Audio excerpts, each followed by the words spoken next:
welcome! So many of you have asked me how the hell did I draw Blink? This beautiful dog. He's so pretty, oh my god! Well, it's actually a lot easier than you think. You can draw it yourself. I'm gonna teach you exactly, step by step, what I did to draw it. And it doesn't matter if you have a fancy tablet or even if you just have a piece of paper and some, I don't know, some of these. If you want the exact same results, I have the latest iPad tablet, iPad Pro 2020, I think it is, and the Apple Pencil 2, and I installed a program called Procreate, which is kind of like Photoshop but a lot easier, especially for tablets. But if you don't have such technologies, beep beep beep beep beep, you can also use the old-timey paper. Anyways, it doesn't matter what it is, the same principles apply. First thing you will need is a reference picture. It can be anything. I suggest one that is HD enough that you can really see all the details and that has all the colors that are clear. I chose this picture right here by my favorite dog, blink.dreams. Follow on Instagram. So to create this, first you're gonna need is you put the picture and on top of that you create an outline. If you're interested in seeing how I do tracing and copying on paper and more traditional art forms, you can always visit this video right here where I explain it all. So this is the picture that I used to draw. Now what you have to do, so you create a new layer where you draw. Usually I take any technical pen, for example this one, and I take a color that I can easily see, and I can change that later, of course. So first you trace the dog, and when you trace you have to make sure that what you trace is the bigger shapes, for example the outline of the face and the ears, but also the changes in color that are quite significant. So you go around and you edit it and you delete and you do whatever you have to do so that you know yourself. You can choose whether to do it very detailed or just skip the main colors. But you choose yourself a way that you can see where the color changes are. So and don't worry that it's not too perfect yet. If you're drawing something fluffy like this doggy, you're so cute, so cute. Boop, boop. First you need to trace the big stuff. Once you're done tracing, you always need the original image just somewhere nearby, maybe in the background, maybe next to you, maybe you printed it and you have it there.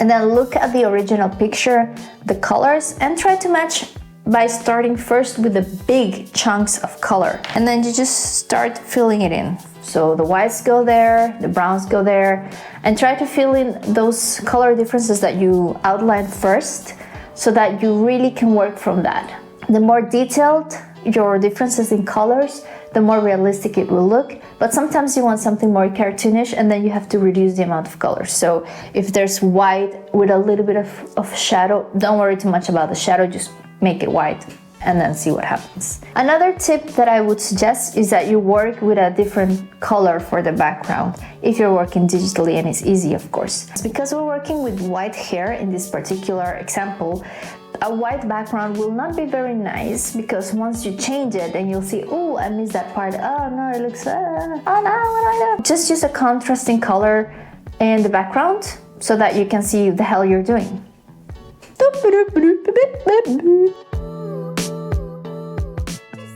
Okay, once you're happy with all of the colors, kind of like blocked out where they are, you can end it there and call it a, very pop art type of piece. Be like, oh yeah, I totally drew this, Or you can continue and make it just a little bit more je ne sais quoi, a little bit more here. I don't even know what accent that was. Was that French? So when it comes to animals, as you see, the hairs are like on top of each other, right? If this is a set of hair and this is the top, obviously you need to draw these ones first so that you can put these ones on top. Otherwise, it will look like that. Am I explaining myself properly? Let me know in the comments below if all I speak is gibberish. For instance, look at this ear here. The hairs, they should look like like they blend a bit. So it's not gonna look good if it's just one color and it's only a bunch of hair there. To look blended, you also need like that color goes a little bit into it, you know? A little bit of a... Another big thing with hair is just don't draw in one direction. Look at your picture and follow the flow of the hair. Layer the hairs like... The paw is like whip and it falls down because of gravity. I don't know if you know about that one. Like a little S almost. Look at the picture. Does it have that S? Yes. Then add that S. Really, there's not much to it other than that. Just keep adding hairs, make everything hairy. There shouldn't be any harsh lines, maybe only in the eyes and the tongue, things that are not hairy. But no harsh lines. Look at the paw, for example. The paw, you have the digits. Are they digits? I don't know what they are. The pads. They're not just like two bulbs and that's it. It's just like round. They have hair, so just draw a little bit. And so you just keep adding, keep following. You know, it's gonna take you forever to do all of those tiny stupid hairs. But alas, that's what you need. And last but not least, I personally prefer to add something of interest to the picture. On the Mackie picture, I have here the watercolor that I did of it. Later on, I digitized it and changed the background.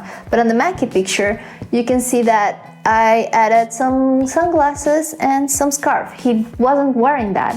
And for Blinky here, what I did was add a crown of flowers and roses and whatever, because she likes nature. So I thought that encapsulated her personality a bit more. What I did was the same process. I just outlined it, figured out where the colors differences are, filled in with color, and then simply added the details later on. Just follow what the picture does. You don't have to do much, just recreate what you see. It's like a free tutorial from nature. Don't make it harder than it has to be. If you see red, just make it red and then worry about the shading later. I know it sounds condescending if I just say it like that and you're blah, blah, blah, blah. Just try it, okay? And well, for the background, to make it more interesting, because it was kind of sad, just like I took like a brush that had like, I don't know, leaves or flowers in it, and I went like, but it can be literally anything. You can draw whatever you want or leave it as it is. I don't care, it's your drawing.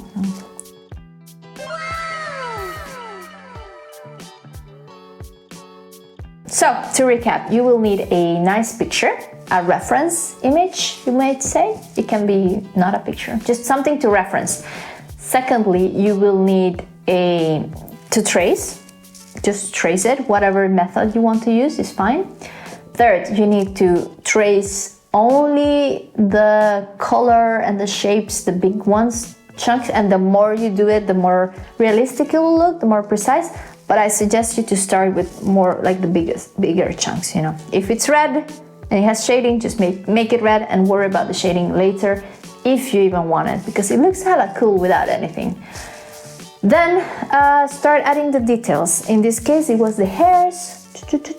Make sure that it looks the same way, the same flow. Look at the lines. Is the hair going like, then maybe your hair should go.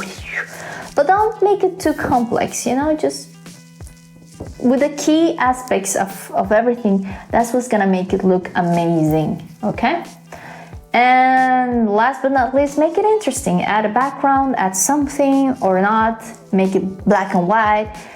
I don't know, do something artistic. Whatever it is that makes it your own thing or that encapsulates the personality of your animal. So yeah, this was a quick tutorial on how to draw very simply your own pets. Don't be intimidated by artwork. You can do it too. It's gonna look amazing. Just start simple and then go from there. Well, anyways, you can follow me on Instagram where I post more of that stuff. You can follow me on Facebook. You can choose your social media poison. You can also follow me on TikTok. I started posting like a quick video of how I did things.